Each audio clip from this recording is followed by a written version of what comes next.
সবাইকে নমস্কার। আমার নাম নিতা ত্রিপুরা। আমি একমপাড়া হাই স্কুল নবম শ্রেণীর ছাত্রী ঘুমতি ত্রিপুরা। আমার নাম শ্যাম। আমার নাম সুগতাম। আমার নাম সোনালী। আমার নাম বাবিতাম। আজ আমরা বলবো বিকশিত ভারত বুলতুথন 2025 ভোকাল ফর লোকালকে উদ্যোগে সমর্থন করার জন্য গড়িয়া টুথপেস্ট তৈরি করব। প্রকল্পের শিরোনাম স্থানীয় উপকরণ দিয়ে ভেষজ টুথপেস্ট।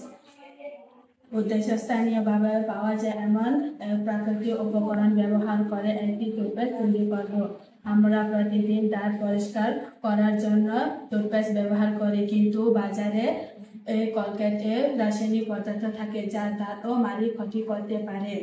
প্রয়োজনীয় উপকরণ: নিম পাতা গুঁড়ো, তুলসী পাতা গুঁড়ো, লবঙ্গ গুঁড়ো, লবণ, নারকেল তেল ও চারকোল।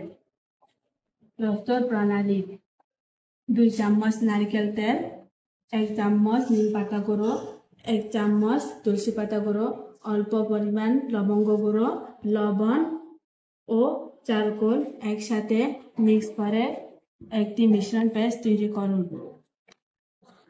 টুথব্রাশে অল্প ব্রাশ নিন, 2-3 মিনিট ব্রাশ করুন। পরিষ্কার পানি দিয়ে ভালোভাবে কুলকুচি করুন। 100% প্রাকৃতিক ও স্থানীয় উপকরণে তৈরি। উপসংহার: এই প্রকল্পের মাধ্যমে বোঝা যায় কিভাবে স্থানীয় জ্ঞান ও উপকরণ ব্যবহার করে আমরা প্রয়োজনীয় পণ্য তৈরি করতে পারি। Thank you.